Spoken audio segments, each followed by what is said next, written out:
तो अंदर ही अंदर प्रदेश को किस तरह से खोखला किया जा रहा है, ये देखिए।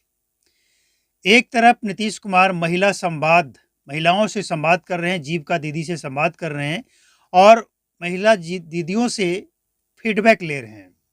तो अगर आप राज्य के ऐसे लोगों से फीडबैक लेंगे जो राज्य को खोखला कर रहा हो, तो राज्य क्या आगे बढ़ सकता है? एक तरफ आप शराबबंदी करके और उनके कहने पे शराबबंदी करके जो राज्य को खोखला कर रही हो, और फिर से आप उनसे मिल रहे हैं कि हमने जो किया है कैसा है, आगे क्या करना चाहिए। तो हमें लगता है कि राज्य सरकार को सोचना चाहिए। ये महिलाएं नहीं, ये तो सही है, राज्य सरकार का ये काम सही है कि जीविका के माध्यम से महिलाओं को जोड़कर आगे बढ़ने का मौका मिले। ये बिल्कुल सही है, इस काम की सराहना होनी चाहिए, हो रहा है। और दूसरे राज्य के जो सरकारें हैं उनको भी सीखनी चाहिए। लेकिन ये क्या, एक तरफ जो आपको कहे कि राज्य में शराबबंदी अच्छी है और दूसरी तरफ गांजा जैसा पदार्थ बिहार के अंदर बेचे, वो भी इतनी भारी मात्रा में, तो ये बिहार को खोखला किया जा रहा है या नहीं किया जा रहा है? और गांजा ही नहीं, तस्करी जो हो रहा है ड्रग्स का, ये भी खतरनाक है। और जो शराब की खेप पकड़ी जा रही है वो तो अलग है। पटना जैसे राजधानी में जहाँ पे नेता का जमावड़ा है, नेता लोग रहते हैं, वहाँ अगर शराब की तस्करी होती हो तो ये शराबबंदी किसके लिए है? और नीतीश कुमार के बारे में बहुत सी जनता का कमेंट आता है कि नीतीश कुमार खुद गांजा पीते हैं। अब हम इस बात की पुष्टि नहीं करते हैं, हमने कभी देखा नहीं है, कहीं वीडियो में कहीं सुना नहीं है, लेकिन ये जनता का कमेंट होता है।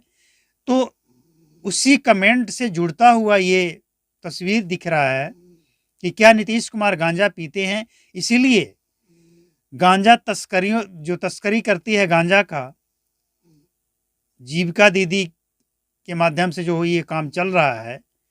अब जीविका दीदी का नाम हम इसीलिए, ऐसा नहीं कि सभी काम ये करती होगी, लेकिन कोई तो है जो पकड़ी गई है महिलाएं। आखिर यह भी तो महिला है, हो सकता है किसी समूह से जुड़ी भी हो। भागलपुर की ये घटना है, भागलपुर की जो महिला पकड़ी गई है, इसके बारे में पुलिस को पता लगता है कि भारी मात्रा में गांजा मंगवाई है और ये गांजा आज नहीं, बहुत पहले से ये गांजा बेच रही है। और बिहार में ऐसे कई जगह पे छापेमारी के बाद पाया गया कि गांजा का छोटा छोटा पुड़िया बनाकर, 10-20 रुपये का पुड़िया बनाकर इसकी तस्करी होती है और ज़्यादातर महिलाएं करती है। हैरानी करने वाली बात यह है कि गांजा और ये जो भांग, चरस, इस तरह की जो चीज़ें होती है ना, सूखा नशा जिसे आप कह सकते हैं, इसमें ज़्यादातर महिलाएं इन्वॉल्व है। और उसी महिलाएं से जाकर नीतीश कुमार मिलते हैं और उनको सही फीडबैक नहीं मिलता है, तो फिर शराबबंदी, इस सवाल तो उठेगा। क्योंकि एक तरफ आप शराब बंद कर दिए जिससे बिहार उतना प्रभावित नहीं था पहले जितना अब प्रभावित हो रहा है, सूखा नशा के चपेट में। तो कहने का मतलब ये है कि नीतीश कुमार को फीडबैक कौन दे रहा है, और जो फीडबैक दे रहा है क्या सही दे रहा है? और अगर सही नहीं दे रहा है तो क्या ये राज्य को नुकसान नहीं पहुंचा रहा है?